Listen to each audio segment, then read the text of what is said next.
and it has to do with Killian Hayes. Now, I don't hate this to start this topic off. I don't hate Killian Hayes. I think a lot of people think I hate him. I don't.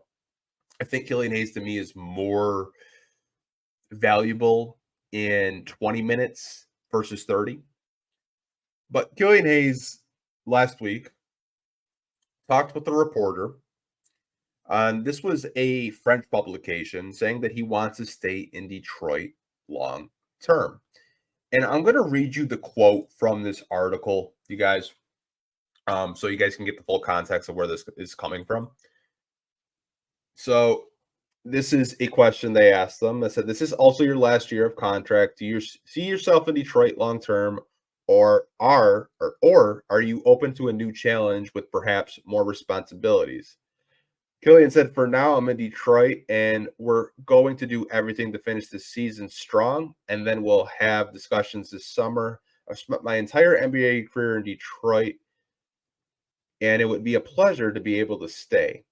After that, it's just not me who decides, but Detroit is my home. It's been my home for 4 years, and I hope to stay."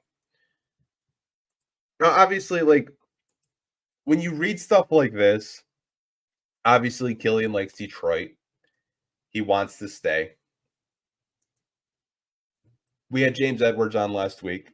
James Edwards reported on live on the podcast that the Pistons offered Killian Hayes a contract extension.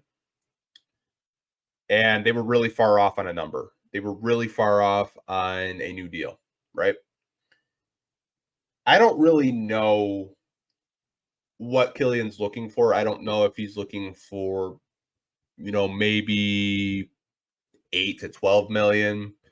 I think the Pistons front office would probably be more comfortable, like around that 2 to 6 range for him.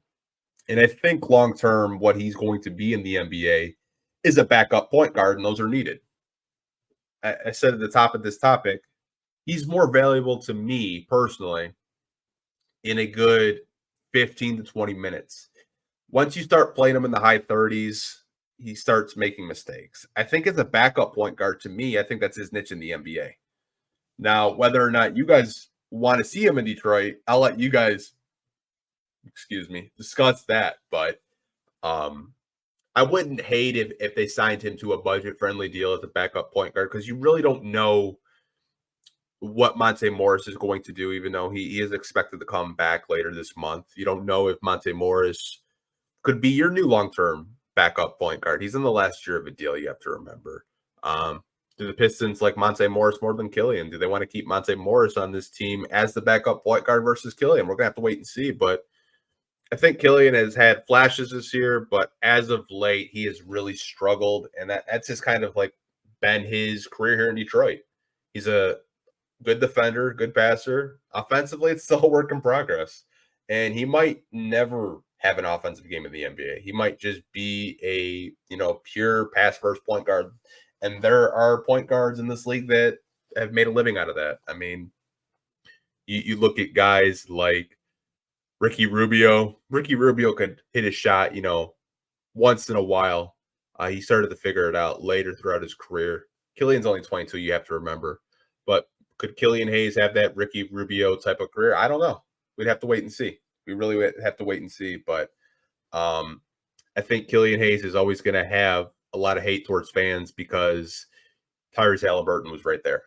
And I think a lot of fans would tell you they'd rather have Tyrese. If they had to go back, rather have Tyrese than Killian all day. And I think a lot of fans, when they have that revisionist history, they'll tell you straight up. I was pretty high on Killian coming out of the draft. If he wants to stay, cool. But like I said, there's a certain price where if he's asking for, 10 million, you're going to have to say goodbye, because I just don't think he's worth 10 million a year on this basketball team right now. But I do want to get to some comments from you guys. This comes from Isaac. He cannot shoot. He needs to take a whole summer and work on his shooting. Yeah, he does. And Isaac, I'll go one further. I think he needs a new trainer. I think he needs to get with some legitimate NBA trainers. No shot at this trainer. I think he needs to work with the guard whisperer. He's worked with a lot of NBA guys. He's worked with former Pistons like Saban Lee, fixing his jump shot. He's worked with guys like Evan Mobley.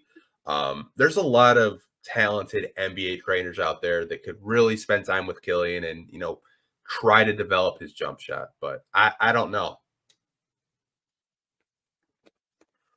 I do want to get to a couple more comments about this topic about Killian wanting to stay in Detroit.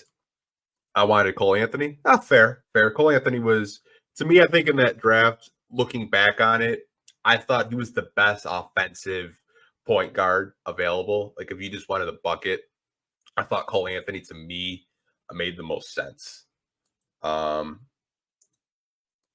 SJ, in my opinion, use more Sasser and re-sign for cheap, deal for Morris than extend Killian. Yeah, that's another avenue, SJ.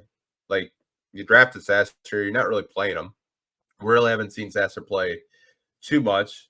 Obviously, Cade got hurt and he's playing more now, but you're not really seeing too much out of Sasser lately, but